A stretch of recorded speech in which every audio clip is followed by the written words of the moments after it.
I've been advised that we have a quorum, so Mr. Clerk, if you could go ahead and call the roll.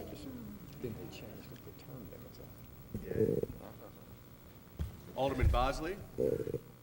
Alderman Kennedy. Here. Alderman Conway. Alderwoman Cruzen. Here. Alderman Moore. Alderwoman Davis. Present. Alderman French. Present. Alderman Carter. Alderman Coder. Here.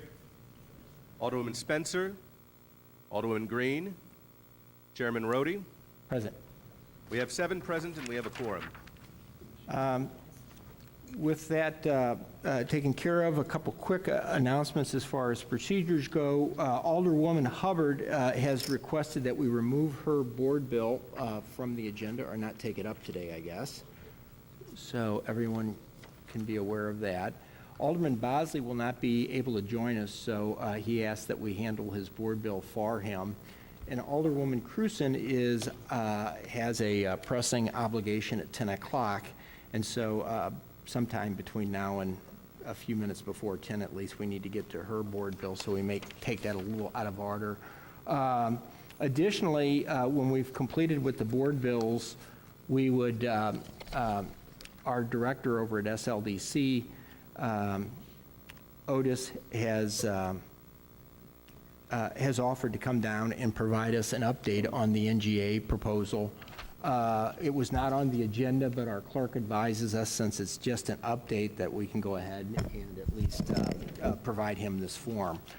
So we'll do that when we've completed the board bills. I thought what we could do is go through the board bills by those who are not on the committee first.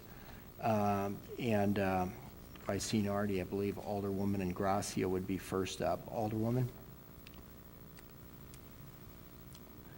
Oh, I'm sorry, I'm looking, that's Ways and Means. That's not even on, I flipped the page and they changed the heading on me, so she is not obligated to be here. Then the next one would be Alderman Ogilvy. Alderman from the 24th.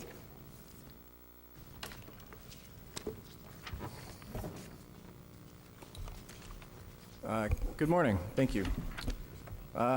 So before you is a bill to amend the tax abatement for a single property, 1562 Fairmont in the Dogtown neighborhood. This is a parcel that had a 5-year tax abatement authorized back in 2011. Subsequently, a house was built on the property. SLDC played its role. It notified the builder that he needed to complete the tax abatement application. He failed to do so. The home was sold. Family moved into the home in 2013, and they realized that the tax abatement had not been processed in 2014, contacted the city in 2015, early in 2015, when they started paying the higher assessed rate.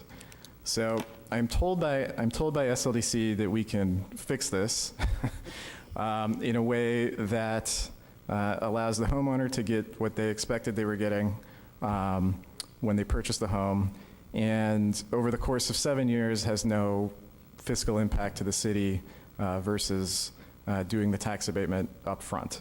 So if we amend this to set their assessed rate to what it was prior to the home being constructed, they would realize that abatement going forward for 5 years, and then the home would be reassessed in 2021, I suppose, and they'd be paying the normal rate. They have been paying thus far the rate with the home on the property. So the money they'd be, instead of paying the full rate, in 2020, they've been paying it now, and there'll be 5 years going forward where they would not pay the full rate if this passes. So my role in being here, the builder, I have some paperwork here, people are interested in it. The builder acknowledges that he screwed up, so to speak, didn't complete the process. We have the documentation from SLDC that they informed him that he should complete it. He did not. He has built other properties where he did complete the process for tax abatement. It was an error on this part. It was not an error on the homeowner's part. So that's the goal, is to I guess, deliver what they expected they were getting when they purchased the home. If SLDC wants to testify to the legal aspect of this, I'm ready for him. Well, I'll turn the legal aspect over to David Meyer, but we met with Joe a couple of weeks ago and informed him that we've been working with the assessor in Kansas City to come up with some alternate language for the 5-year tax abatements in the shorter ones. And we've come up with this language, and in fact, I'm not sure any of them have been before this committee, but over the last couple of months, we've inserted this new language into all of our bills that gives one more option to get a 5-year tax abatement, and that is instead of transferring the title through a redevelopment corporation, which is cumbersome and all of that, there's a way of simply giving them a 10-year tax abatement, but making them pay a pilot for the last 5 years, which in essence winds up with a 5-year tax abatement. And then we don't have to go through the transfer of title. So that's what we're doing with this. We're amending this so we can essentially give them a 5-year tax abatement without transferring title. And the assessor then is happy in that instance to go back to the pre-development level rather than what they've had to do before when we transfer the title, and that is go back to the year before assessed value, which in this case doesn't work at all because the house was there. So I don't know if David wants to add anything or if you have any questions about it, but that's what's going on. So they'll still get their 5-year tax abatement. They have paid full taxes for 2 years, so the 5-year tax abatement's being delayed a couple of years, but the city comes out the same and they come out the same as long as they own the house for at least 7 years.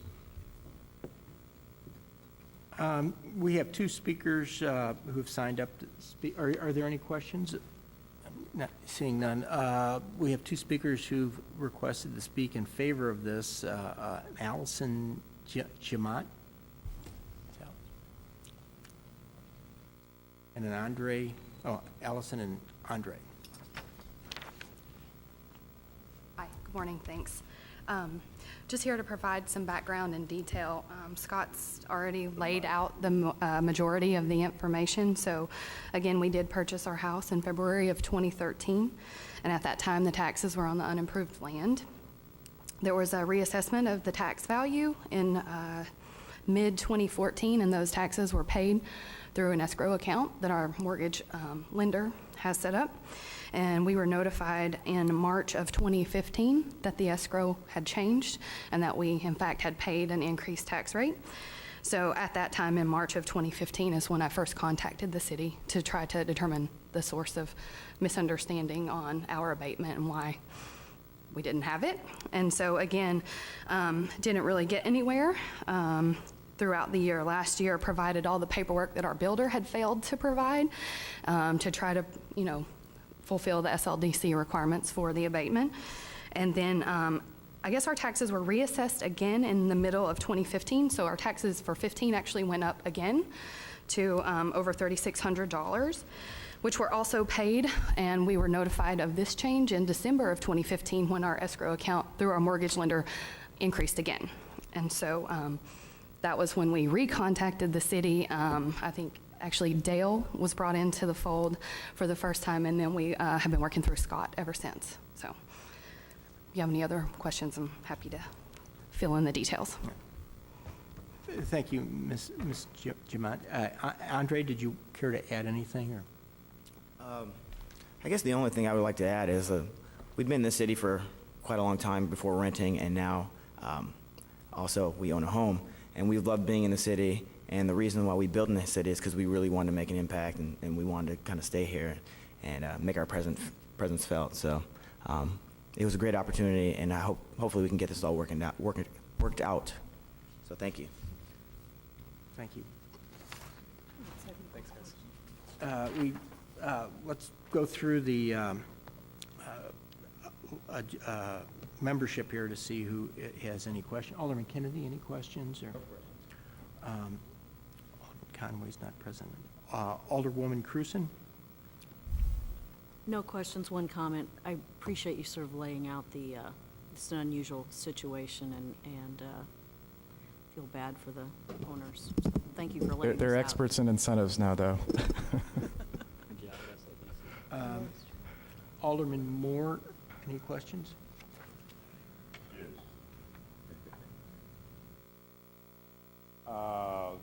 So what is this actually saving? What are we doing? Saving a process of time?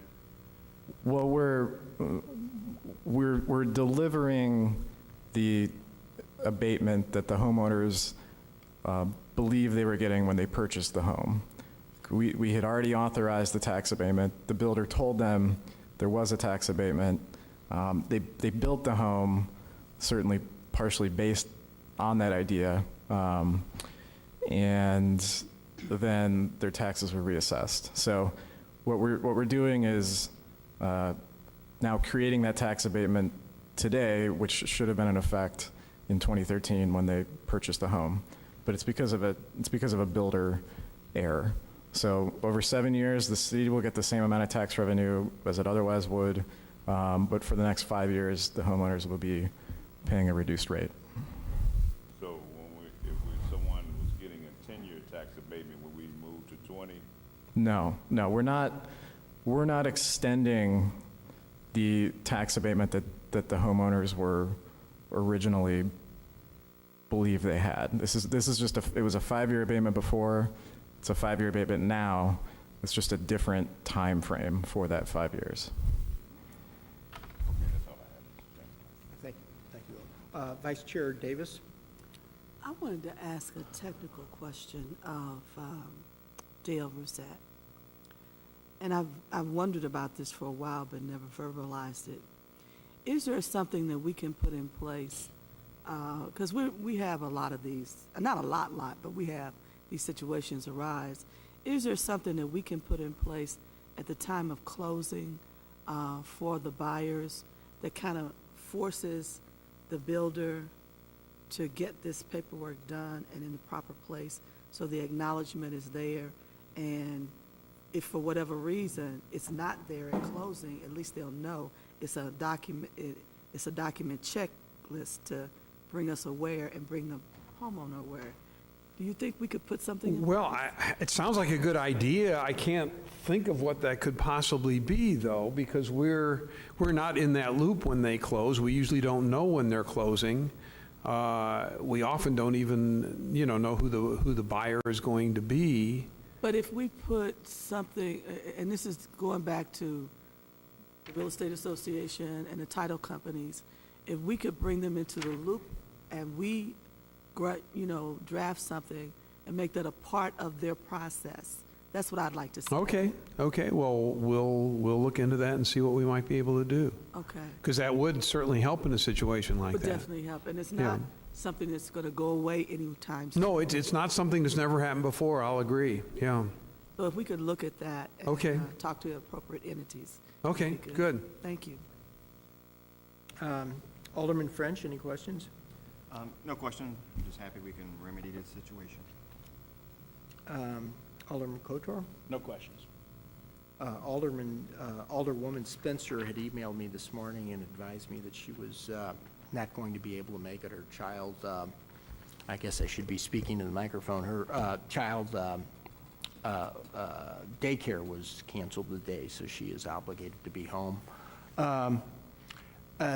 Something similar happened to a developer in my wards where, I've had it too.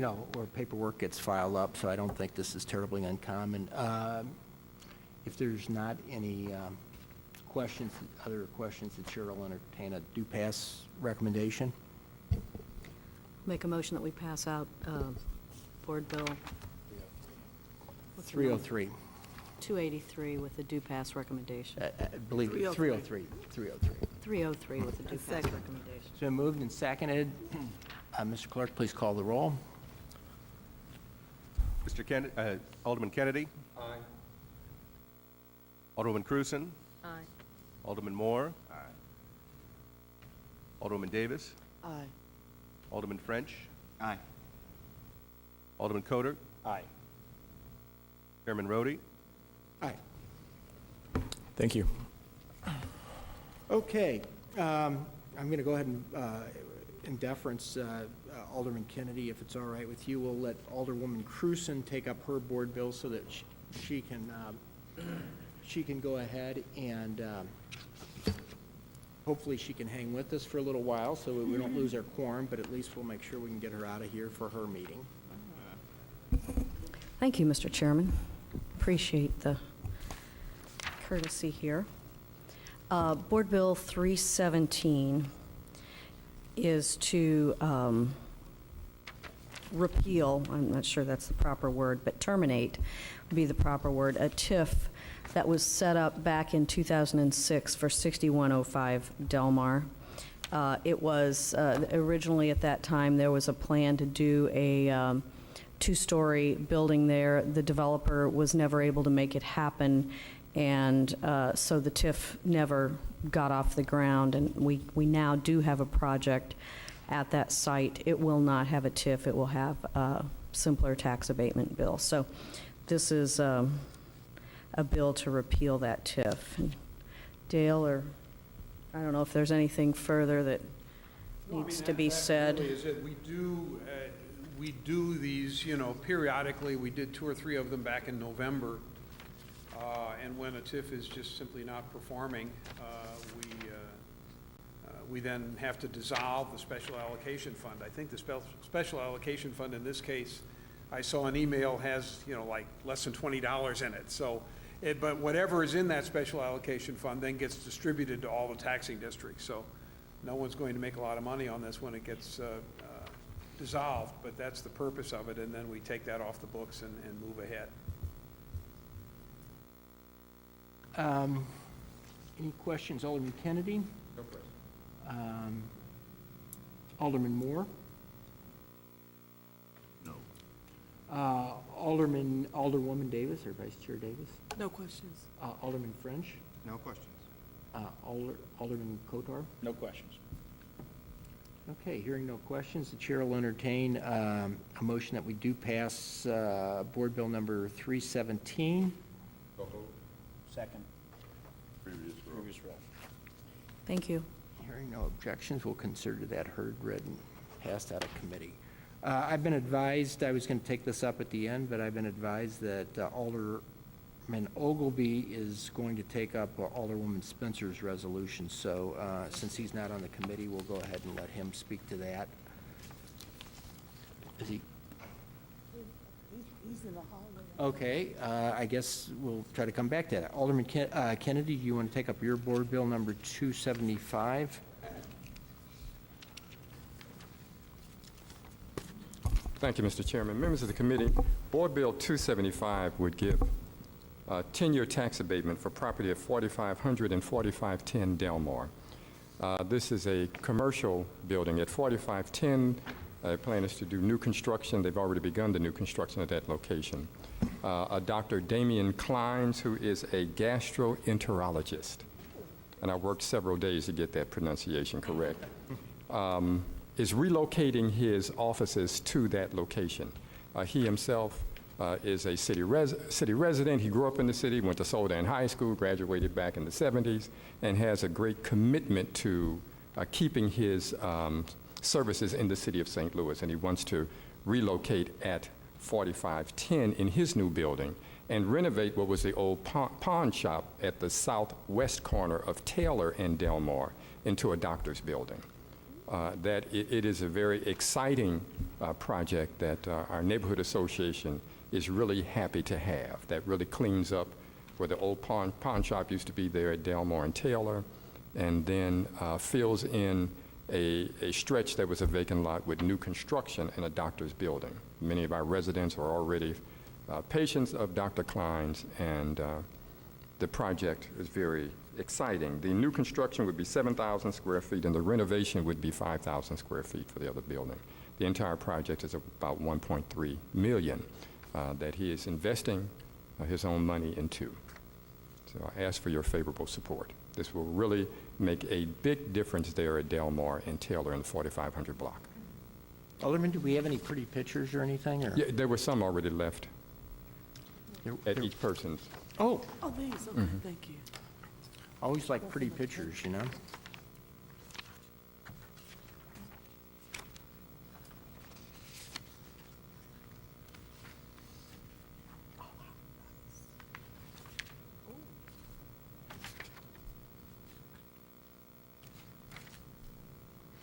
And this is for 10-year tax abatement? 10-year tax abatement. Okay. I'm sorry, Alderman, here you go. I think there's one right over there. Everyone, those should be, I think there's one at each person's place. Alderwoman Cruzen, do you have any questions? No, looks a good project. Alderman Moore? My neighbor. Yeah. Vice Chair Davis? Now, okay. This is great. So does this now make 2 doctor's offices you'll have there? Exactly. His practice, which would be a 4510, and then he's seeking to bring other doctors back into the area as well for 4500. Wonderful. Okay. This is a good project. Which really, in some ways, begins to speak to answering some of the concerns that were raised in the disparity study on health access, Thank you. which we did share with Dr. Kleins, and he wanted to, help solve. Good. That's it for me. Alderman French? No questions. Alderman Kotar? No questions. Congratulations, Alderman. I Thank think that intersection, those intersections along Delmar there are starting to really look nice. They are.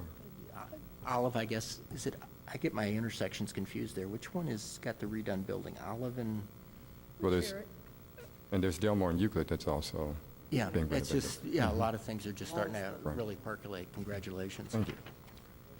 Oh, I guess we need to vote on it. That would be helpful. Chair will entertain a motion on that. So I move that we pass Board Bill 275 with a due pass recommendation. Second. Moved and seconded. Request for previous rule. Request for previous roll. No objections. We'll consider that board bill heard, passed. Thank you. And I guess the Alderman from the 24th is not present yet, so we'll keep Yes, he going. is. Oh, here he is. Okay. Alderman, did you want to take up Resolution 193 for our colleague who's unable to be here today? Yes, thank you. Resolution 193 provides tax abatement to Gross Mechanical at 146 President Street via the Enhanced Enterprise Zone, which is why it's a resolution. This is a property right off of Broadway near Sigma Aldrich. The previous owner of the property, Centrifugal Industries, has ceased operations some months ago, and Gross Mechanical, which is currently in Maplewood, is purchasing the building and doing $250,000 of renovations and moving somewhere between 12 and 25 employees into the building.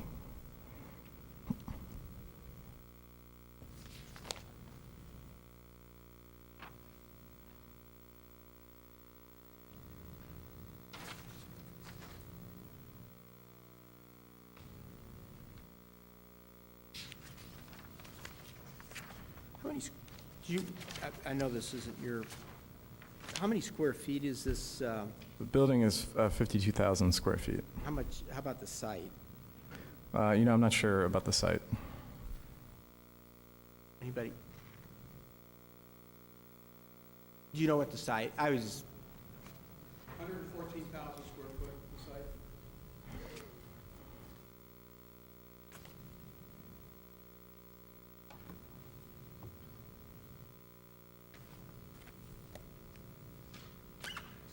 Are there any questions of the Alderman from the 24th?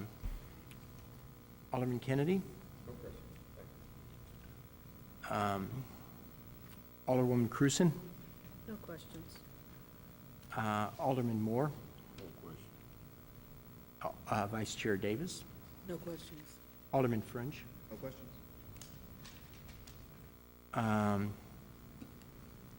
Alderman Kotar? No questions.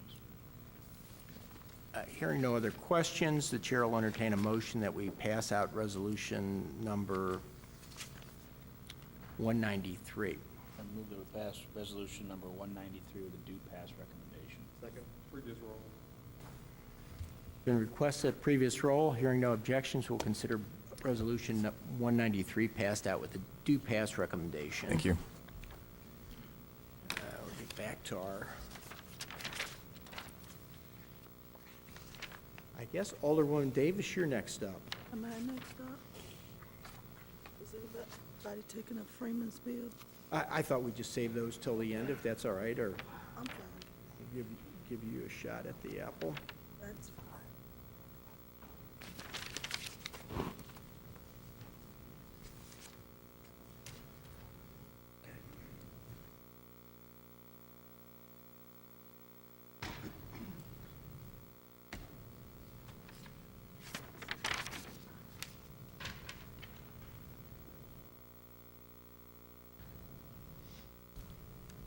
Mr. Chairman and members of the committee, I bring before you Board Bill 235 and Board Bill 236. As you remember, I've been before you on the project at 634 North Grand, which is the former Department of Health building. Currently is being proposed to be a hotel with street-level retail and office space for Bull Run Industries. So hopefully, as we move forward, shortly, you will see the actual construction process going on. I'm excited. I went to the pre-bid hearing the other day because I'm very serious about minority participation, so I will be present at all times. Here is, today we're looking at approving a funding of a blighted area for 634 North Grand project. As we first looked at, what are you doing here? Okay, this board bill approves the finding of blight under Chapter 353 for the 634 North Grand project, and there has been a blighting study which was prepared by Development Strategies and is available for this committee to review if at their leisure.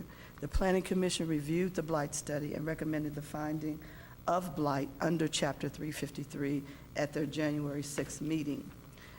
So today, I'm going to let Attorney Keeling give you further explanation on Board Bill 235 and also the adjoining Board Bill number 236, which also brings the actual approving of the development plan, the tax abatement, and authorizing of the city to enter into a development agreement pursuant to the Chapter 353 as we pass it preferably today. And again, I'll reiterate that this is a $53 million renovation project. The hotel will have 139 rooms with 22,000 square feet of related uses, 24,000 square feet of office space, and we anticipate creating additional 103 service jobs. And as I said before, this board has already passed a TIF related to this project, and that was Board Bill 251 and 252. Bill? Mr. Chairman, members of the committee, yes, these are the second part of an incentive package to make this project a reality. You've already had the project presented to you as part of the TIF, and we'd be happy to answer any questions that you might have. You've already found it blighted under TIF already, so this is just a slight variation, so it can be technically blighted under Chapter 353. This is a traditional Chapter 353, which you guys don't handle too many of. I believe the last one was 10 years ago, actually, that came through. It's being used because the project developers were uncertain as to what the assessor would do with valuing the hotel aspect of the TIF. So it was felt the safer route was to actually just abate the hotel portion, and then it wouldn't be an issue, because these TIFs make various assumptions as to what values will be, but it really is a throw at the dart board, blindfolded sometimes, and you just don't know what the assessor might do, and if the assessor ends up valuing it much less than what the assumption was, then your TIF has a big hole in it. So from a tax generation standpoint, it's really no different than what would have occurred under the TIF. So that's what 235 is, the blighting portion. 236 approves the plan, which is basically the same as what was in the TIF, and that's pretty much it. There is, there is a little bit of a wrinkle on 236, so when that formally comes up, as I said, this board doesn't handle too many traditional Chapter 353s. The last was a decade ago. Regrettably, we used an old template at the time that didn't have some of the typical boilerplate language that is now used in bills of this sort. The lack of the boilerplate language makes making any tweaks, changes to the language of the redevelopment agreement very difficult to occur. And your modern TIFs and other intergovernmental agreements have boilerplate language which allows the mayor to make changes consistent with the ordinance, with the approval of the city councilor and the approval of the Board of Estimate and Apportionment. So that's what the amendment to Board Bill 236 will do to the boilerplate portion. And we took the I have language. some questions about 236, so why don't we take up, Okay. all 235 is doing is blighting, is that right? Yes, that's the Okay, and we have 350 to blight. re-blight it even though we blighted it for the TIF, is that right? Yes, it's slightly different standard between the two, so you got to blight under this too. All right, so why don't we go through and see if there's any questions about the blighting bill first. Alderman Kennedy, any questions? It is. Yes, Mr. Chair. It's just that one building. Actually, it's blighting the one building and the lots behind it. So it does blight the larger portion. That's part of a Phase 2 project, and it's only blighting those that they control. Right. So it's not blighting the church, and not blighting as a private home in the area. Okay, thank you. That's all I had. Alderwoman Cruzen? No questions. Alderman Moore? No question. I was going to ask Alderwoman Davis if she had questions, but I presume she doesn't. Alderman French? No questions yet. Alderman Cotard? No questions. Okay, why don't we go ahead and pass, take up, I'll entertain a motion for Board Bill 235 then. So moved. Been Second, request for moved and previous second, request for previous roll. Hearing no objection, we'll consider 235 heard and passed. Now, 236, are you kind of done with your preamble? Because I have a couple questions. and Yes, we'll open it up to- other than one slight housekeeping chore, the city has a rather arcane chapter 1106, which governs how 353s are to be dealt with. And one of the minor provisions in that requires there to be a consultation between the mayor and the chairman of the committee that handles it as to the board bill. And I have a letter from the mayor's office. It's basically saying that they're familiar with the project, they're aware of it, they're supportive of it, and if there are any issues, they'll be happy to talk to the committee.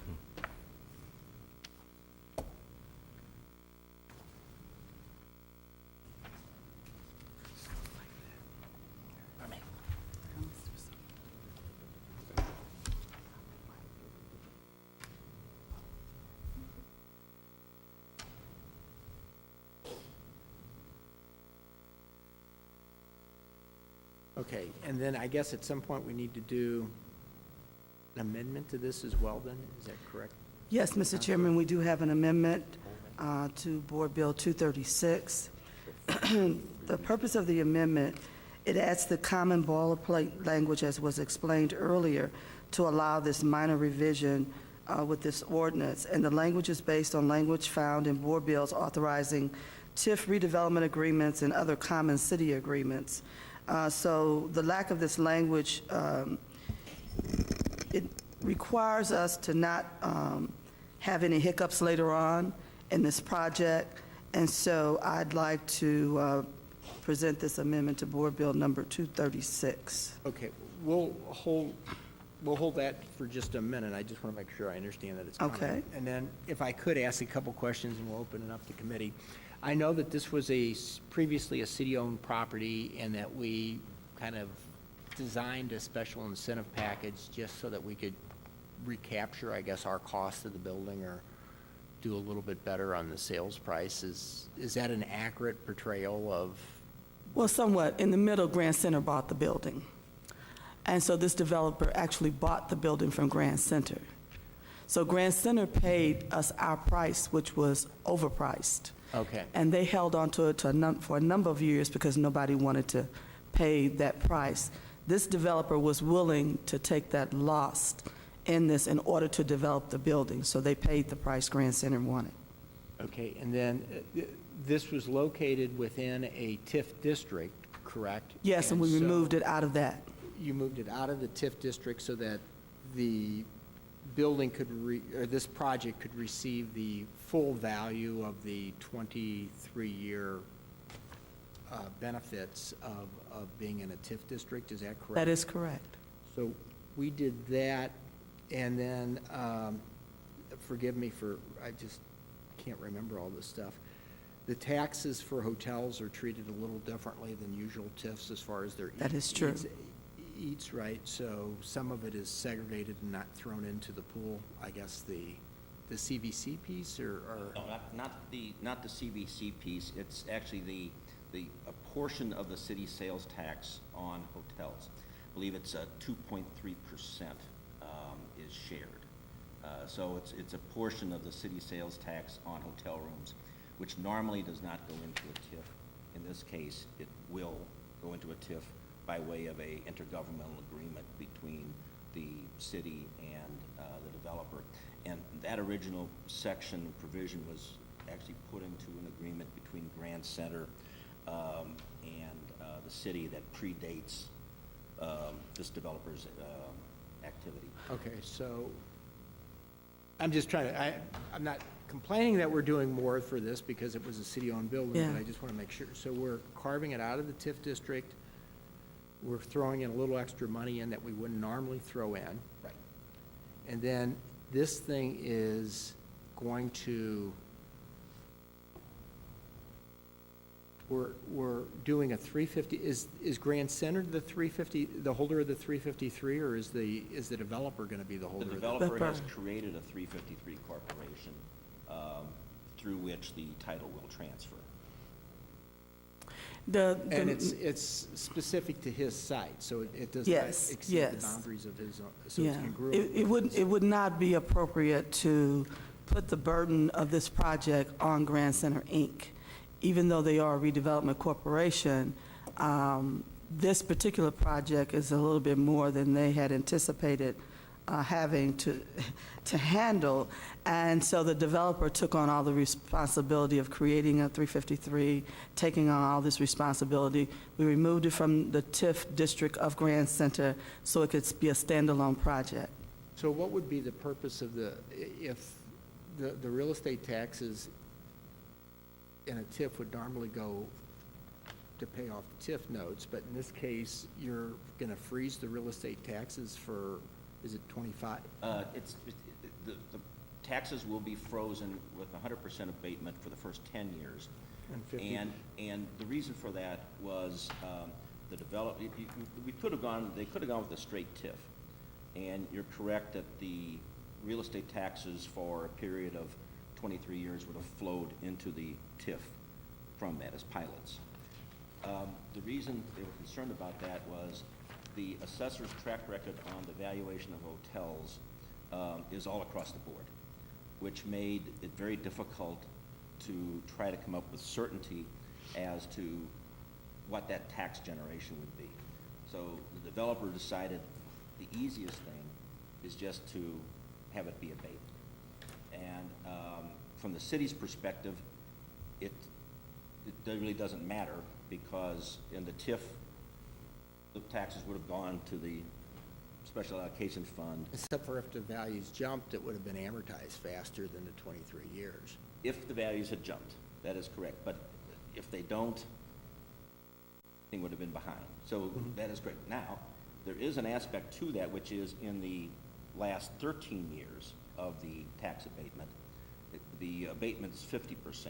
So 50% will actually start going into the TIF in the 11th year, And so if there is a jump in value, it will be reflected at least in that 50% that would be going into the allocation fund in the final years of this TIF. And actually, the TIF is designed, the project is designed to pay off sooner than 23 years. I thought it was, is it 17?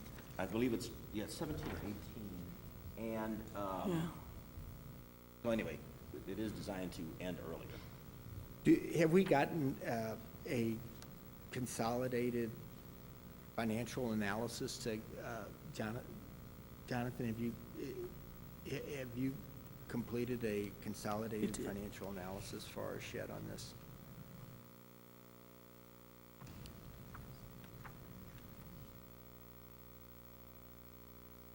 Yeah, so this, Do you have that in writing for us, or? I have it, it's probably best to email it so you can see the calculations behind everything. So I can send it from this computer here. I think I've got connected to Wi-Fi, but essentially, what I looked at primarily was what the city's return was going to be after all the incentives were given out. Plus, I also was able to get a hold of a hotel market study for the St. Louis area that includes a number of the boutique hotels that are being proposed around the city, and so I was able to estimate the portion of the tax revenue that would actually not be net new tax revenue. It would be substituted. In other words, we would have collected it at an existing hotel otherwise. Even after taking that into account, the city will, and this is just city revenue only. You actually attributed a cannibalization rate to this? I did, yes. So the city is going to, again, this is just the city's return. This is not all tax bodies. But the city's return is going to be roughly $100,000 in the first year of the project. That's going to be our net gain on it. It's going to rise over the full time period. By the end of the project, it'll be close to $500,000. Net present value at 5% is going to be about $2.4 million. So the project is a positive gain for the city. I also looked at it as on a per unit basis, meaning I looked at how much that return would be on a per square foot of land basis. And it's still substantial. It's about $2.50 in the first year, going up to $11 plus by the end of the time period. And I'm doing some calculations what the city actually needs to generate per square foot based on the neighborhood and a number of other criteria. But this project, because it's a historic building, I think that it has sort of a slightly different criteria that we need to meet, so I believe that it meets the criteria that it needs to in order for this to be financially sustainable to the city. If you could, in the future, if we could have that, either in a projection format or something that can be handed out, that would be Sure. appreciated. Okay. I can also just comment on the developer's return. Based on what we eventually agreed to. Originally, when the developer came in, they were asking for about $2 million more than what they ended up getting, but the developer's return, in terms of a cash-on-cash to the project, at least based on my estimates, it hovers around the 9% range throughout the entire term of the period. Other than the first few years, it's lower, but that seems that's within range of reason of what we generally look at for these projects. Can you explain for me how we get a positive return on something with cannibalization? Is it just the construction activity? Are you Sure. assuming 100% cannibalization, or The do you feel that it'll cannibalization grow? rate, so the cannibalization rate on the hotel portion was around 54%, and on the restaurant portion was about 38 to 40%. The reason why this project works so well is because of the extra earnings tax that's going to be generated by Bull Moose, and also because of the 50% of the property tax that we're going to pick up in the latter years. Bull Moose is that's not affiliated with the hotel, that's a separate deal though, that would be. It's located within the hotel. It's a joint project, so it's located within the same building. Okay. And the 54% cannibalization rate, does that mean that you're assuming that it will grow the market by 46%? No, so that's based on what, I'm just trying to understand what your idea of cannibalization is. Sure. So really it just means that, so what I was able to look at was the projected number, the amount of demand and the growth in demand per year over the next 5 years, and then also the growth in supply over the next 5 years. And from there, I was able to figure out how much of that new demand essentially, so there's some assumptions basically based on the fact that at 70% of market-wide hotel occupancy, you start to lose some hotels when you have like peak demand event days. They'll start bleeding out into the county and that sort of thing. But anyway, ultimately what it means is just that 54% of those hotel rooms could have been satisfied within the existing amount of supply based on what was already there and what was coming into the market outside of this project. Could have been met by that existing supply. This additional supply, what they're projecting, the rooms that they're projecting that they will have, 46% of those will be capturing sort of that growth. So it's just based on that growth, not based on sort of like the base, if that makes sense. Yeah. And again, that's all sort of in this spreadsheet, so it'll be available. Okay, email it to the committee. questions. Alderman Kennedy, any questions? Not at this time, Mr. Chair. Alderwoman Cruzen? No.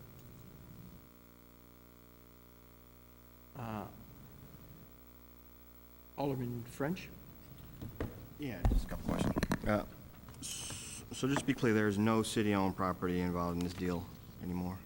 That is correct. No city-owned property. Okay. And then on page 14, it has some sources of funds, proposed sources of funds.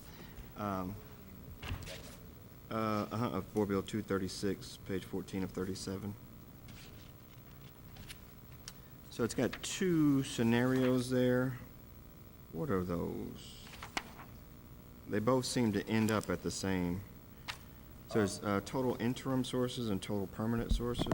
Yes, to respond to that, I would ask, we have with us today representatives of the Development Strategies firm, which prepared the redevelopment plan for this, and I would ask them to address that, because this is their work. Okay. I can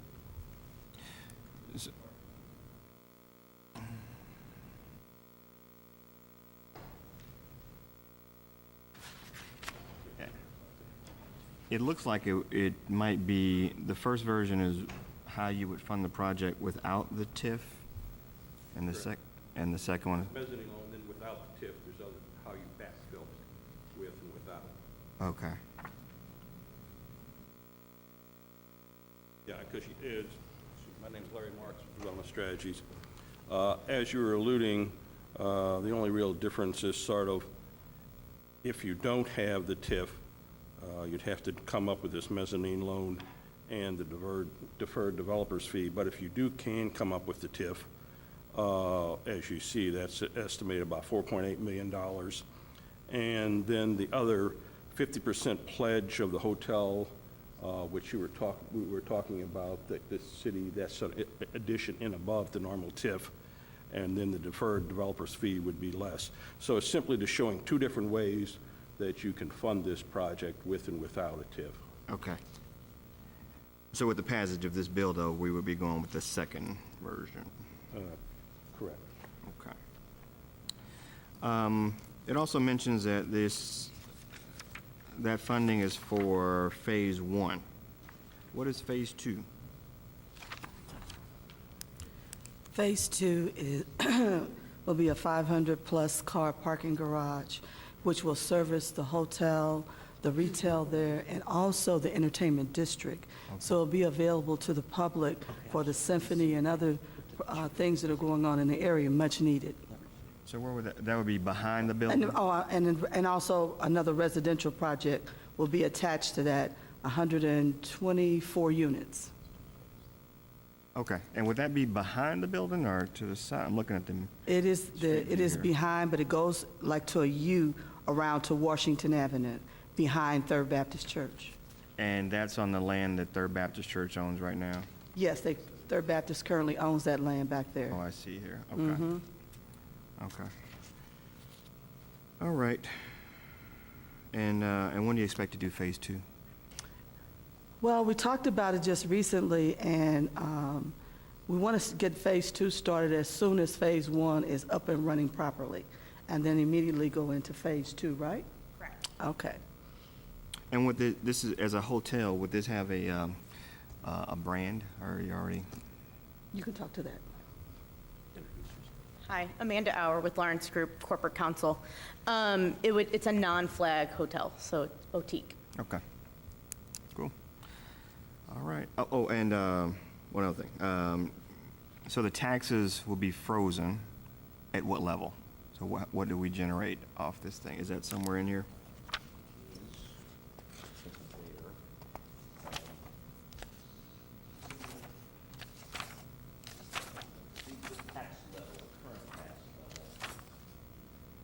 Is that our acquisition price? Right. No. $24,000. Right. $24,000 a year. Right. And that's property tax? Correct. Right. And so what additional taxes would we generate? 50% of the hotel tax? And is that in here somewhere? Am I missing this? It's on the, which I just emailed this to you guys. But the additional taxes that are projected to be generated, let me get it to here. Just in year one, there'll be about just under $92,000 in new earnings and payroll tax. Of that base, only $6,000 of it goes to the city. That property tax base, what was it, 24 or whatever. It'll be about in net new sales tax, it'll be about $2,000. Net new food and beverage tax, it'll be about $3,800.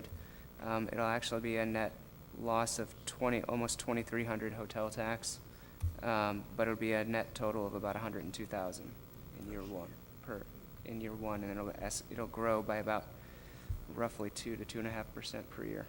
And there'll be, if I can add, the Board of Education. Yeah, this is right. This is just the city's return. I didn't.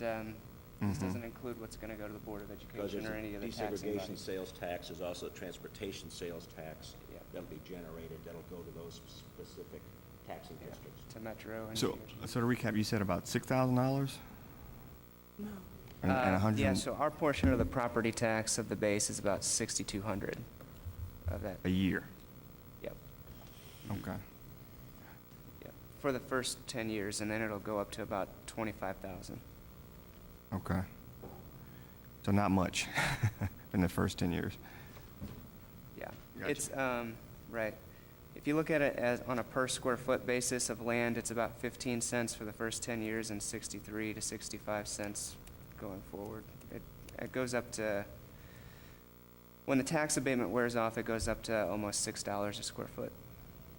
Okay, and how long is the tax abatement?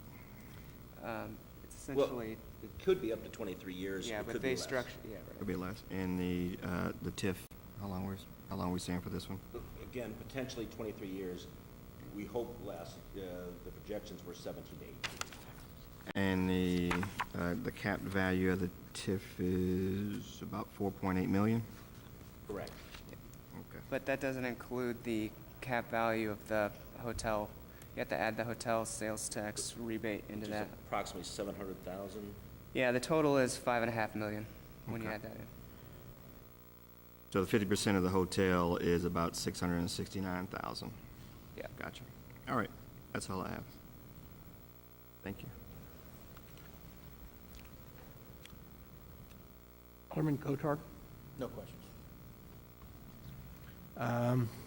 We are losing our quorum, so if somebody could be so gracious as to advise us that if they have a problem with anything and we're interrupting our previous role, let me know, and we'll take up everything else and come back before we lose that. So at this point, we should probably go ahead and have a motion to take up the First Amendment.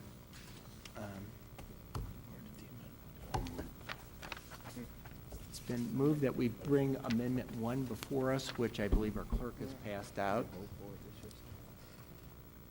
And does this need any explanation? I know you covered, just, what are we doing with this again, then? It We're was just, just cleaning up the language that we have used in the past to make sure that we covered everything.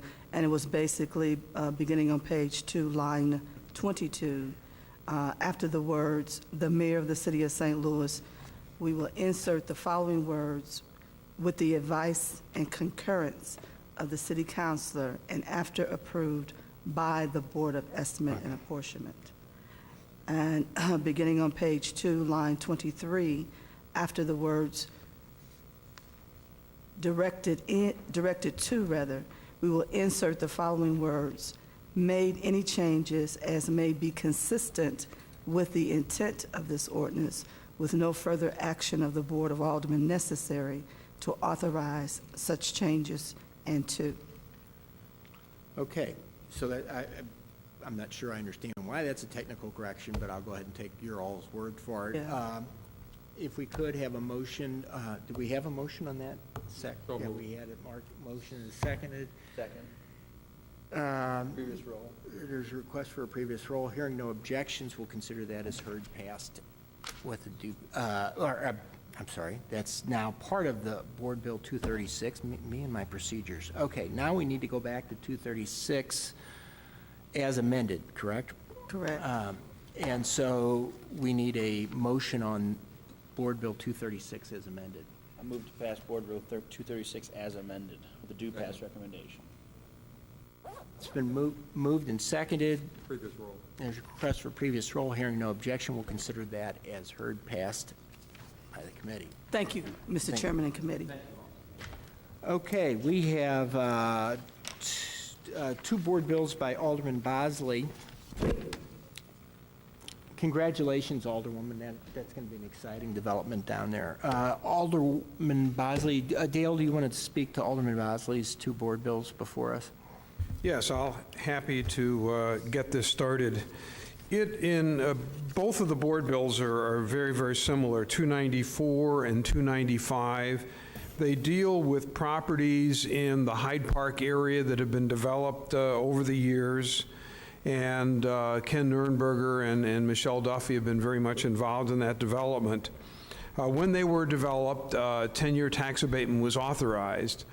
But consistent with what we've done in more recent years by providing 15-year tax abatement for projects that have new market, low-income housing tax credits, these bills would amend the tax abatement on these properties from 10 years to 15 years.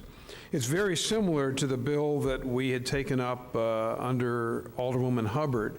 Remember, we did that last time we were together, but there wasn't anyone there to explain the numbers as to why that was necessary. But both Ken Nurnberger and Michelle Duffy are here to address those numbers on these projects.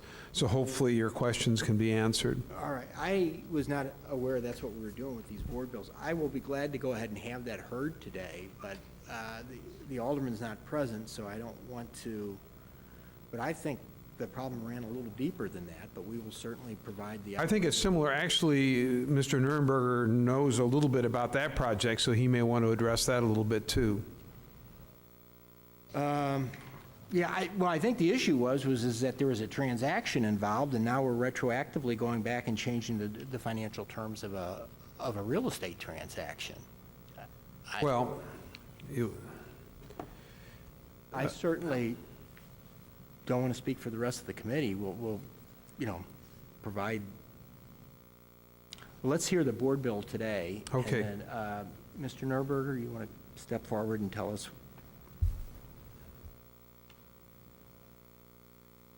Thank you very much. I do have some projections and actual expenses of the projects that are affected by these two board bills to show you the realities of what we're experiencing running low-income housing tax credits and affordable housing. As Dale had mentioned earlier, we would have loved to have the 15-year tax abatement, but it wasn't being considered at the time, and subsequently on future projects we have done in Hyde Park and other parts of the city, the mayor and the Board of Aldermen administration are allowing for a 15-year abatement for projects that have rent restrictions for 15 years. And that's why we're here today to discuss that we have these three projects, what are known as Irving School Development, which is 61 units, Salisbury 1, and Salisbury 2, which were done before that, allowing for 15 years. What we experience in the low-income tax credit is that we cannot increase the rents by market. We have to do it with approval of MHGC, and then we have to do it within the context of the incomes rising for people at 60% of the median income. So the first thing we deal with in reality is that our rents cannot keep up with inflation, and that's because of the nature of the program, which keeps them affordable for those people below the 60% of the median income.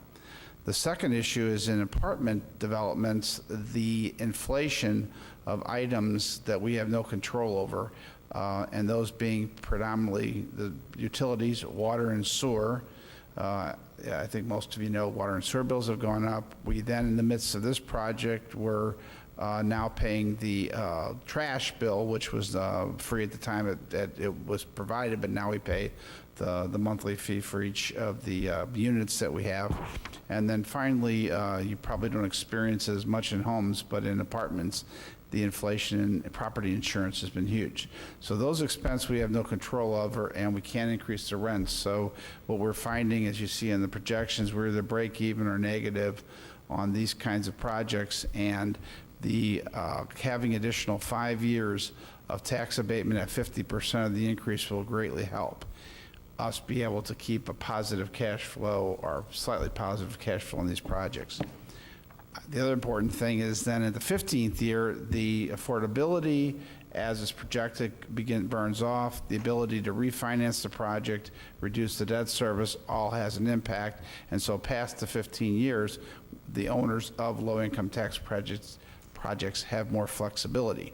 In the case of Salisbury 1 and 2, which will be the first two that come off, we hope, which was the plan all along, we hope to be able to sell these to the actual residents that live there.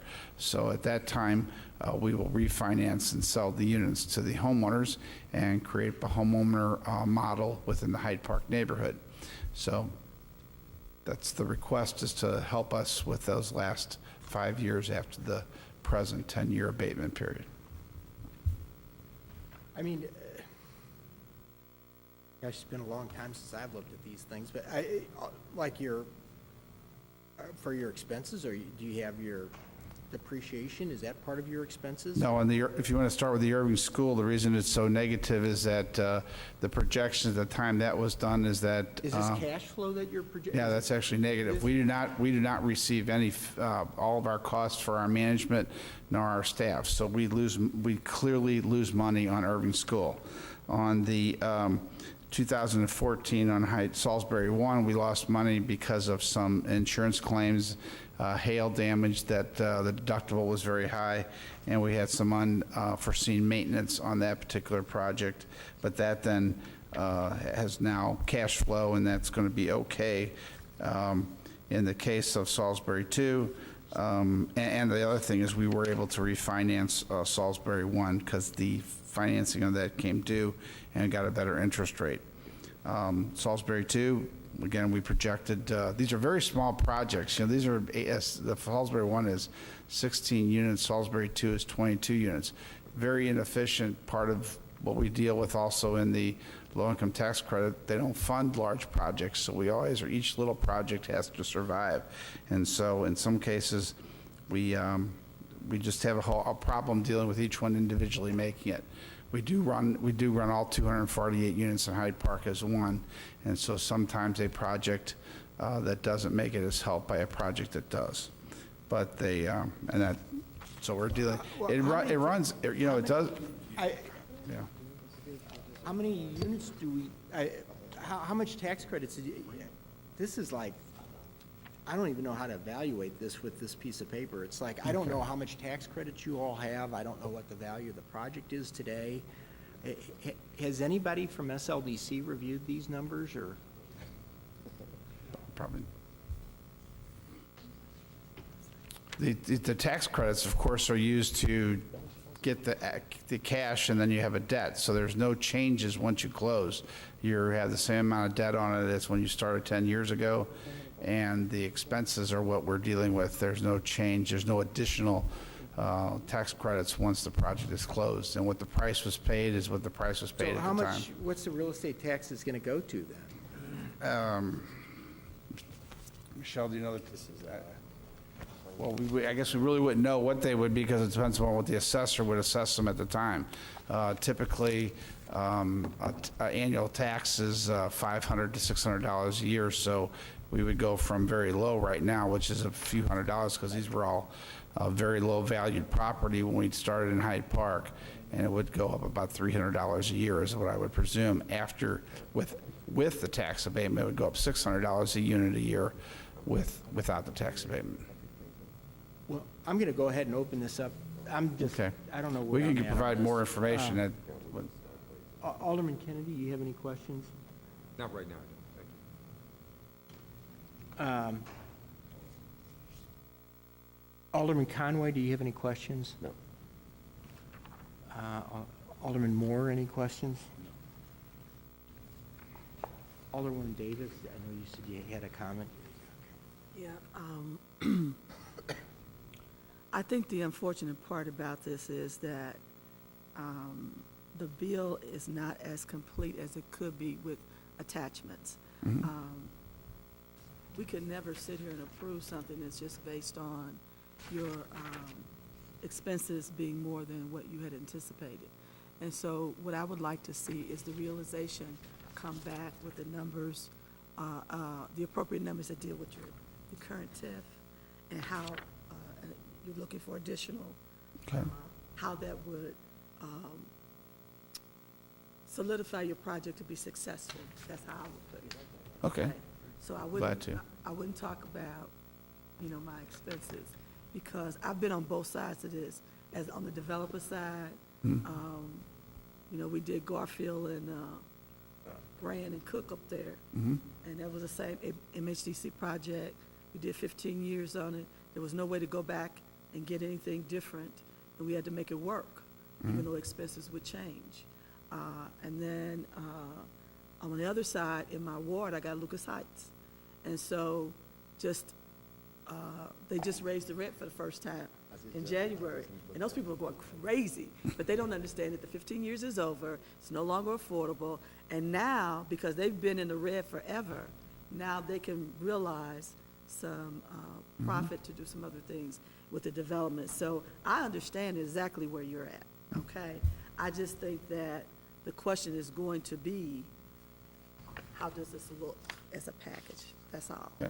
Yeah, that's all. And so I understand my chairman's concern, and I know that we have all the tools available to us to make it okay. Well, Alderman French? No questions right now. Alderman Kotar? No questions. Just a comment that, you know, I sort of wonder, this is the second and third bills like this we've now seen. I mean, if we start setting this precedent, when will this end? Are we going to start reviewing all sorts of tax abatements, and people are realizing towards the end of their abatements that they're not happy with the terms and that we're going to be extending them? It just seems strange to me. But I mean, I'm happy to consider it further with more numbers. Yeah, in the absence of the alderman from the 3rd being here today, I'm going to go ahead and consider both of these heard, Board Bill 294, 295. I'm not going to go ahead and take a vote on it because actually, I guess we have a quorum here, so we can do that again, but unless somebody wants to. It's up to you, Mr. Chairman, if you're satisfied. I would like to, I would like to hold it and at least have our staff person look at it. I can't, it's been years since I looked at these things, but these used to be designed to give guaranteed rates of return to the investor in the form of tax credits. I mean, but if, aren't there clawback provisions or something like that if these things fall apart? Well, first of all, there are projects that have in fact failed, so you don't read about them, but there are developments that have failed. So in this case, we're not failing because the tax credits still go, they still get, the investors get it. But as the general partners and those who are obligated to pay the operations, the burden falls on us, Michelle, myself, and a few of our other partners. So, and again, I think to the alderman's point, if it wasn't that 15 years was more universally granted post this time, we wouldn't be here. We'd have to, so it really is a very unique, whereas the low-income tax credit decision was made, and the vision to see the problems that we have, having a 15-year commitment, keeping it low income, made sense to parallel the tax benefits with that 15 years. And that's why we're here. But we're glad to bring you back. Just said no to, I don't know if we said a firm no, but we certainly did not act on the last one that came before us. And we'd be in the precarious situation of suddenly doing about a 180 on that. So Well, this is a good dialogue from my perspective. I'm glad to go back and bring some more information, and if you want to not vote, we're fine, and we'll provide some more in-depth information about the I'm not, tax. even if you have more information, I'm not sure if I'm going to be there yet. I'm not even sure if it's a good. I get it. Where I view where we are is we now have somebody who's starting to do some analytics for us, and I hope that we can start right after the NGA thing gets resolved one way or the other on developing a business plan for the city. And then as we develop that business plan, I don't know if it'll be 12 months from now or at some point in the future, I expect us to start making some changes in, how we do things right now as a board. I think it's only appropriate that we broadcast those, long before, because we as a city have been kind of used to doing things a certain way. And I don't want to be in a position down here where I'm changing the rules every couple weeks, because we need people like you to go out and invest in our city, and to the extent possible, we need to give you a clear path to what those rules are. It's just that a few weeks ago, we said, we didn't act on this, and I'm very concerned about it setting a precedent that everybody who, has a... Got the 10-year abatement. And moral wants to file. hazard is what, there needs to be moral hazard in these things, and the city can't step up and kind of make everybody whole, so... I understand, and we're glad to have that discussion with you, and I do agree totally about knowing what the plan is, because we all project things, and in particular with these low income, where it could take you 3 years. The more information we know what you're going to do in the future, or the more we have discussions amongst all of us about how to project when market conditions and inflation are not allowed to help you as a owner of one of these developments. It's good to have, but it's good to have that discussion. I'm game to participate. Let me know.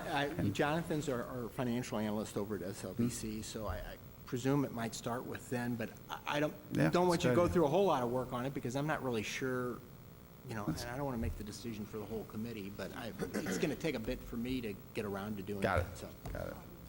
Alderman Conway? How long will it take you to get numbers together? Well, Get them to Jonathan here. I just got to go back to the office and then beginning to looking at what the big thing that I think you've asked for is I got to kind of look at with the assessor what some non-abated low-income tax credit property taxes are.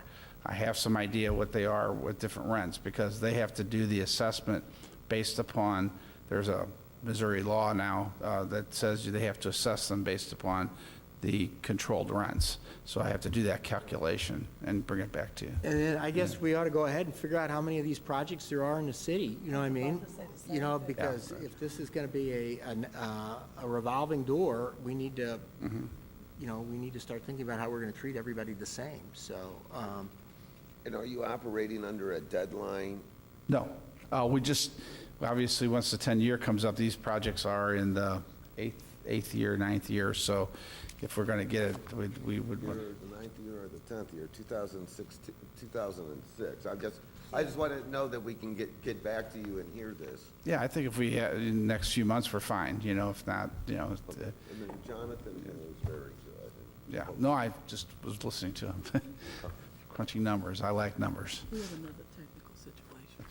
Okay. Go ahead. Mr. Chairman and members of the committee, here's another technical situation that we need to get cleared up. We need to have a process in place that reviews these projects to see where there are in demonstration of finances. And if you have a 10-year TIF, you need to start looking at it in the 4th year. Don't let it get past there. So we need to have a review process in place so that people have an opportunity to come before us in a timely manner with efficient data that we have analyzed on both sides to determine where the problems are. See, I've had 2 projects sold in my ward at the 11th hour, and it was scary for everybody, just scary.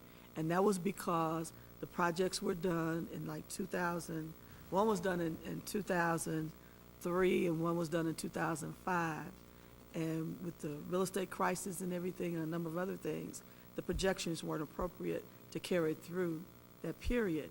And I already can tell you, they've taken a lot of loss already. He didn't even have to answer me, because I know that. And so if you take so much loss that you got to come out of the project, then I got to think about the people who live in those units. They have decent, affordable housing, and I don't want to see it disrupted.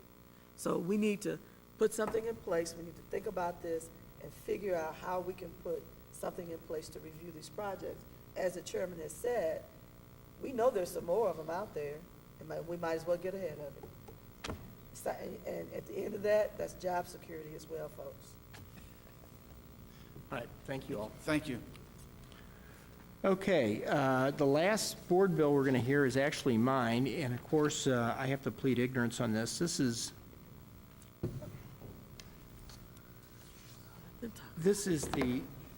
the new language that you wanted, is it not? Yeah. They went through this with me on the phone, and it made perfect sense at the time, but I could not, if I was a parrot, I couldn't repeat it. So do you want to explain the intricacies of why we want to do this as a city? Sure. David Meyer with the City Councilor's Office. This is a fix to the city code. You heard a little bit earlier about our change in some other aspects of how we were implementing tax abatement. This is pertaining to when we use a Chapter 353 corporation to implement tax abatement that is other than a 10-year duration. The 353 entity simply holds the property for a second and then transfers back to the original owner. Our code was written in the late 1950s, substantively was last changed about 1962. The process that we're using now was developed sometime probably in the 90s, and the code didn't quite match with it. So the code requires Chapter 353 entities to do a lot of formalities. The one that you just heard a little bit ago is going to have to follow those formalities involving BPS, the comptrollers, a bunch of other city agencies. If the sole purpose of the 353's involvement is to implement tax abatement, there's a feeling that there's no need to go through all those formalities with BPS and other city agencies. So this particular new section of the code clarifies the procedure that we've been using all along with 353's, but that had never actually been in the code. It creates a system of notice for your committee that, again, you've been doing, but hasn't actually been required in the code. And makes it clear that if the tax abatement pertains to a PIE project, a Planned Industrial Expansion Authority project, that this is the system you use. PIA came along in the 70s.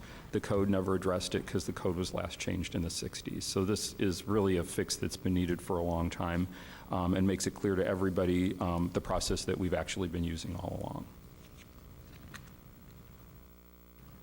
Okay, I'm not sure if I could really repeat that, but if someone has some questions as to this board bill, I'm going to defer to our counselor here. Alderman Kennedy, do you have any questions?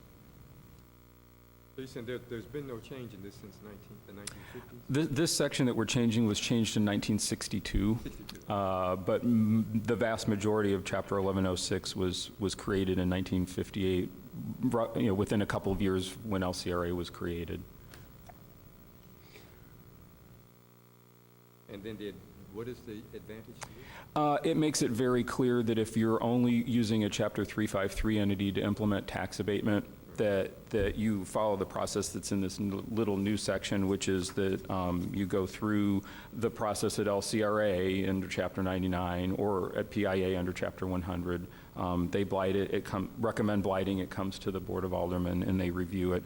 And then it provides notice procedures, again, that you've been following. And then ultimately it results in a redevelopment agreement that the assessor will use for tax abatement implementation.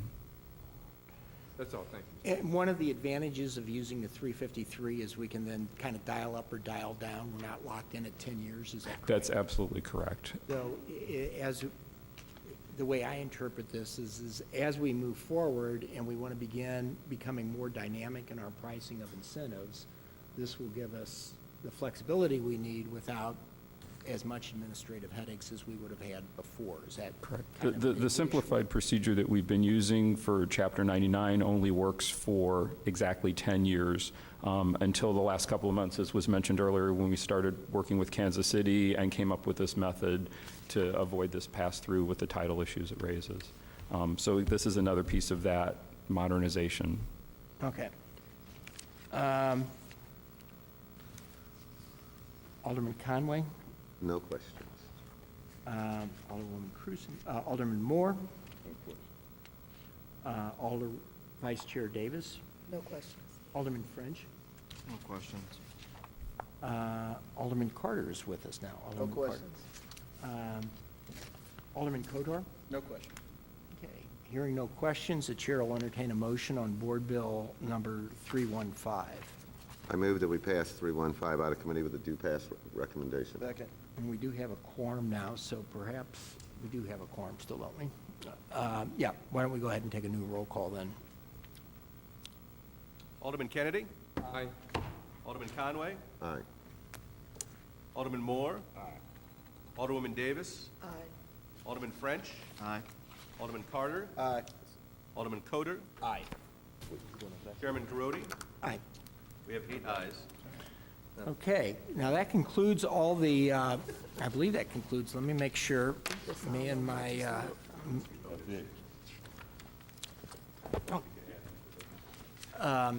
yeah. So that includes all of our scheduled orders of business and was not on the calendar, but I announced at the beginning of the meeting, our Director of Development is with us today and had requested that we provide him an opportunity to update us on the NGA project. Thank you, Mr. Chair. If I could pass those on.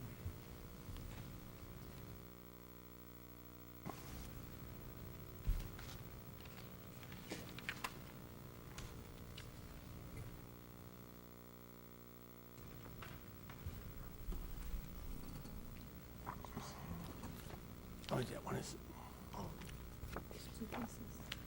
Yeah, but there's only 2 copies of the one. Okay, I'm good. All the money spent, yeah, go, proceed. Mr. Director, or? So I'm going to start with this packet here and just sort of walk you through. The good news is that we're well underway and that we are moving ahead. We have been to speak with a number of folks in Washington. We've met with the NGA staff, met with the director of the staff, and what I wanted to do was to give you all an update on where we are. So essentially, just as a reminder on the second slide that you have is just a reminder of what we were asked to do, and so we have been moving ahead as far as acquisition, and so I can give you a sort of an update on where we are with that. We have 551 parcels right now that are in the NGA area. 520 of them are under option. 31 are in the eminent domain process. The 31 parcels represent 19 owners. The judge has already appointed the commissioners, and so the commissioners are working with the individual owners to establish a price there, and so they will be announcing their commissioner's award within about 45 days from now. So at that point, we have the ability to acquire those 31 properties, and we will have control of all 551. So the third slide is the milestone schedule, and I will speak to that.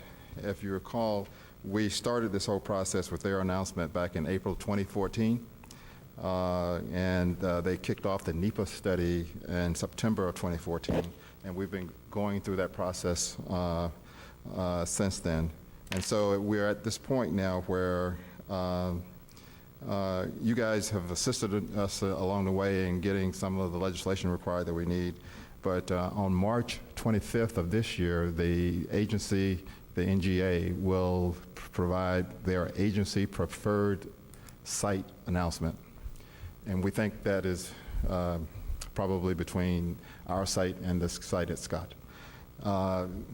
And that is according to the NEPA process and according to the environmental impact process. They first name their preferred decision, and then by law, it requires at least 30 days to allow for public comment.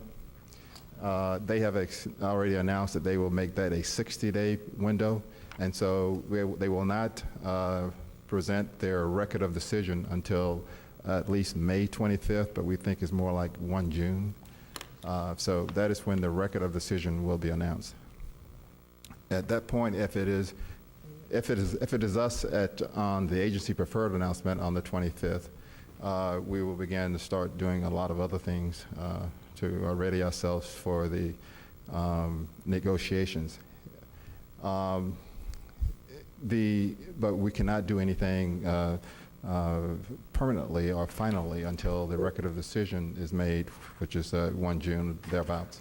So from that point, we have scheduled at least a 60 to 90-day period to negotiate the purchase and sale agreement between the federal government and the LCRA Holdings Corporation, which is the owner of the property. And so we think that is probably, with that 90-day window, we're into September, and then 1 year from that date, we have to deliver the site with all of those other things that I mentioned, with all of the, with the title issues squared away, with environmentally clean, all the demolitions done, all of the utilities redirected and removed, and the building foundations and other things removed. Essentially a clean urban site. So if I just go on and to the next slide after the milestone schedule, just a reminder that this project has grown in cost.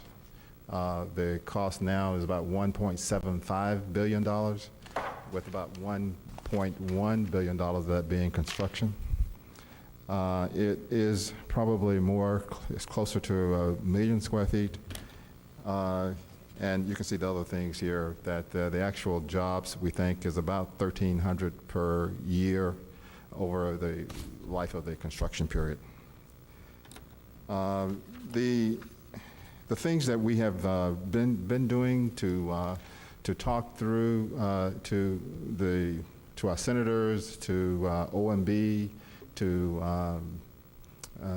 HUD, and to the President's Intergovernmental Affairs Office is essentially to let them know that we will, selecting our site is in fact a help or a benefit to the NGA executing their mission.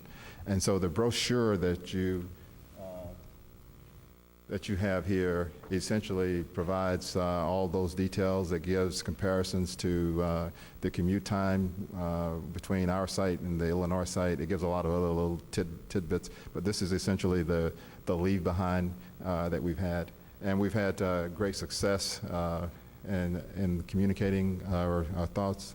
The mayor has been the spokesperson for us at the Washington level, and fortunately we were able to, the mayor was able to meet at the White House with the OMB director and the HUD director and with the Intergovernmental Affairs Office. That was sort of an impromptu meeting that yielded great benefit to us. So. The rest of this is where we want to show how we are leveraging the federal government initiatives and essentially strong cities, promise zone, and choice neighborhood, just because of the proximity that we are, the location of our site. And so the HUD director, Castro, was very curious about this. Also, Sean Donovan, who created Promise Zone and Choice Neighborhood before he moved to OMB, was also very concerned about that one as well. So we've been pushing that one pretty heavily. But we also talk about locating at our site, you know, is one that causes them to be close to the innovation communities, to the educational institutions, to the airport, to the cultural institutions, and it's just one of those that makes them at least 25 miles closer than the cornfield that is the Illinois site. So we've been looking at what the director has been saying, and so we've been talking about what his strategic goals are, and you can see on the next slide following the access to technology and people, the one that says North St. Louis best meets NGA strategic goals. We're sort of saying he has identified people, partners, profession, and value as key things, and we are just identifying those things that we believe are important to his goals. So I'm going to stop there just for a moment and allow you to ask me any questions about where we are in the process. I think most everyone wants to know how to, do we feel pretty good about where we are? And we do. We're just hopeful that at this point we have been able to tackle all the things that we've been asked. Concerns have been about security. We've met with the NGA's security people, and they were here meeting with the chief and with our team, and so they were, I think, pleased with what they learned. We've talked about transportation assets. And we just continue to fill all those gaps. So you've been reading probably a lot of editorial comments in the newspaper. So we've been working with partners and others to try and who are supportive of us to make their feelings known. I just have one question.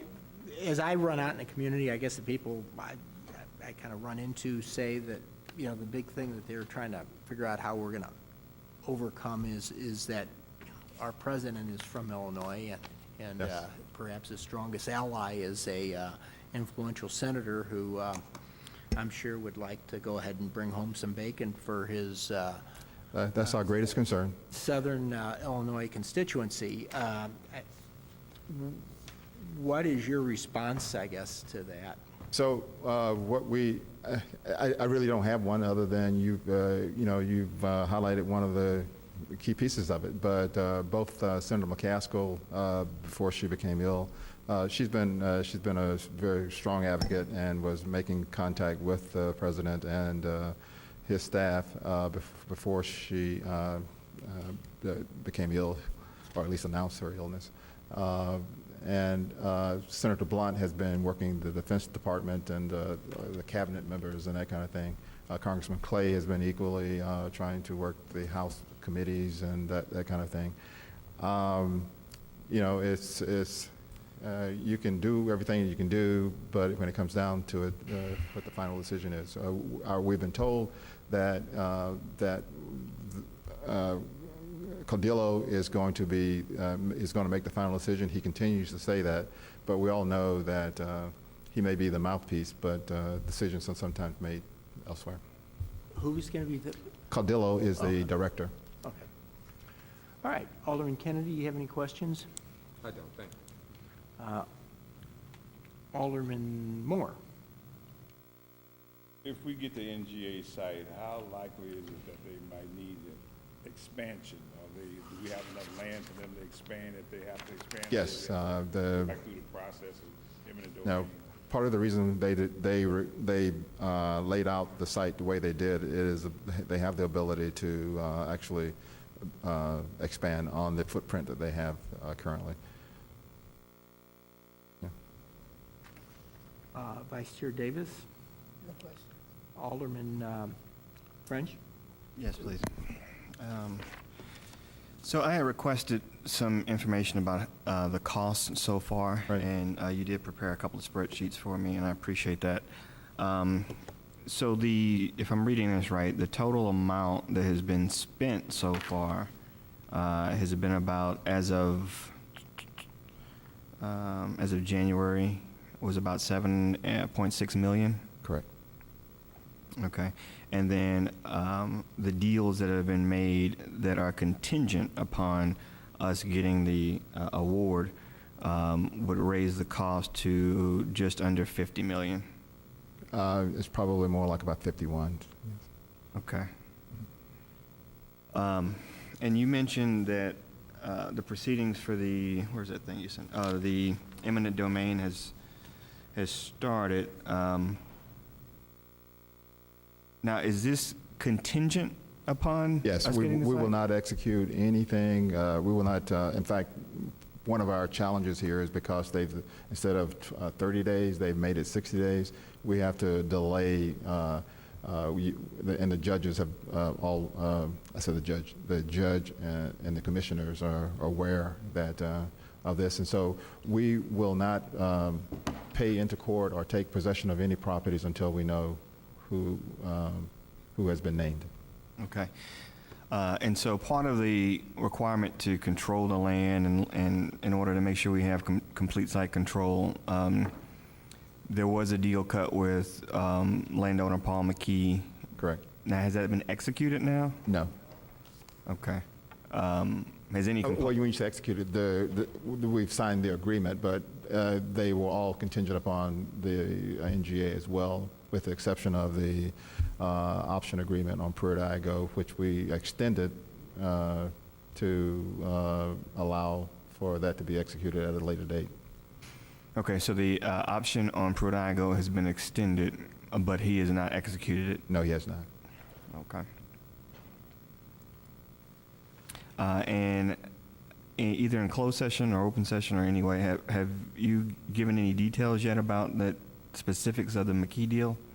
I have not, but I could do that at a session that, in closed session, I can do that very well. I think maybe at some point I'd be interested in hearing the details of the final deal that was reached.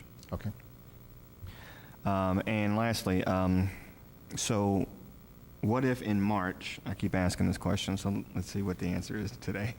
If March 2006 comes and they choose another site, what is the plan B? Well, there'll be two routes. One, we will fight like hell for the 60 days to try and reverse the decision. But absent being able to reverse the decision, we are looking at, there's two things going on here now. So we have the choice neighborhood effort that is going on just to the south of it. We will continue to try to support that. That choice neighborhood effort includes Pruitt-Igoe, but it also crosses Cass Avenue.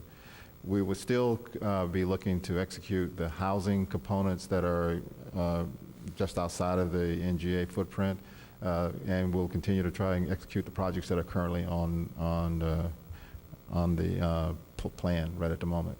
So within the footprint, there are some contiguous spots. We will be looking at and having discussions with those property owners to see if they would, if they want to continue to sell, and we may be looking to try and take advantage of any people or individuals that would want to sell.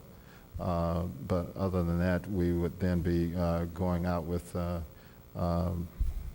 we would be looking at other development opportunities there. Okay, and the 7.5 million or 8 million or so that you spent so far, where does that come from? Is that from the bond? That was from the 13 million that was initially appropriated by the board. Okay, and how do we pay that back if we don't get this? Okay, so there were when it was approved, there were ways to refinance it such that the payment schedule actually moved a little longer, but there was no increase in allocations from the general fund. It was a refinance. Mm-hmm. Do you expect to draw any more off of that? We will probably, there will be some expenses, so we could clearly get closer to the 13 million, you know, to clean up some of the bills that we might have, but that will be the case. Okay. All right, no more questions. Thank you. Alderman Codor? Thank you, Mr. Chairman. Otis, you mentioned that Judge Dowd, I guess, has finally selected some commissioners. Do you know who are the eminent domain commissioners? I don't know that. I don't have the name. I can get them for you. I'd be curious to know. And then you mentioned these federal designations, the SC2, the Promise Zone, Choice Neighborhoods. I know you in your comments mentioned Secretary Castro. You guys have talked to him. I mean, are these secretaries weighing in and saying, hey, we want this project? I don't know what they're doing privately. They've listened, Okay. and we've asked them to obviously be supportive, and I know the mayor has had subsequent phone calls with each of them. Okay. So don't know where they will be as far as in the cabinet meeting, what they will say. We hope that they will be supportive. And is there like some sort of like metric system? Do these designations get us some extra points or check some extra boxes or anything? Well, they do, in the sense when the Promise Zone is already in motion. The executive director of the Promise Zone has been selected. Her name is Erica Willis, and so all of grants that are within the Promise Zone can be passed to the Promise Zone staff, and there are extra points given to grants that qualify and move ahead. Okay, thank you.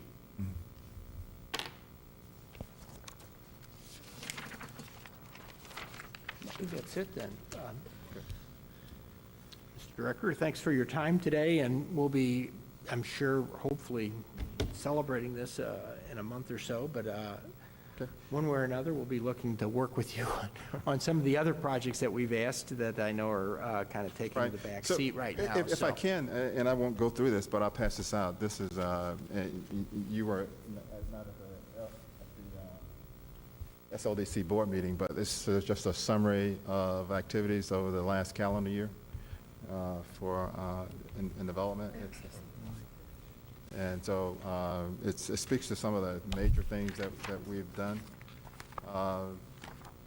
and some of the things that we're currently working on include completing the comprehensive economic development strategy, and we will be coming to the board inviting you to attend a session to participate in setting those strategies.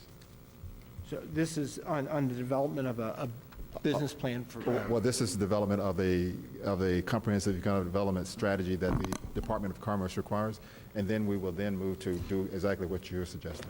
Okay. Okay. Mr. Williams? And what's the time frame on that?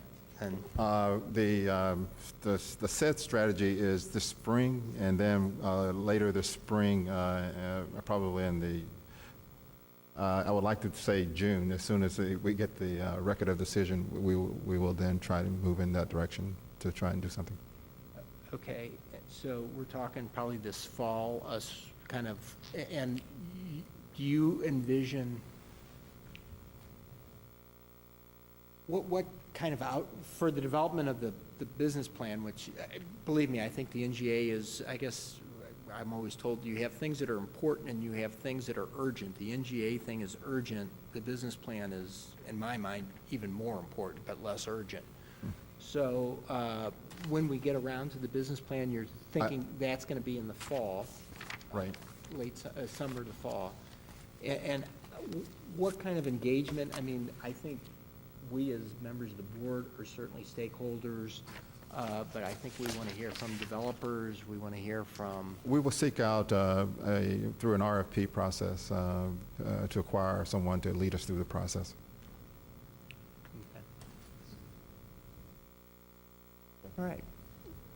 Well, thank you very much then. All right. If there's no other questions, we'll consider today's meeting adjourned. Thank you. Thank you.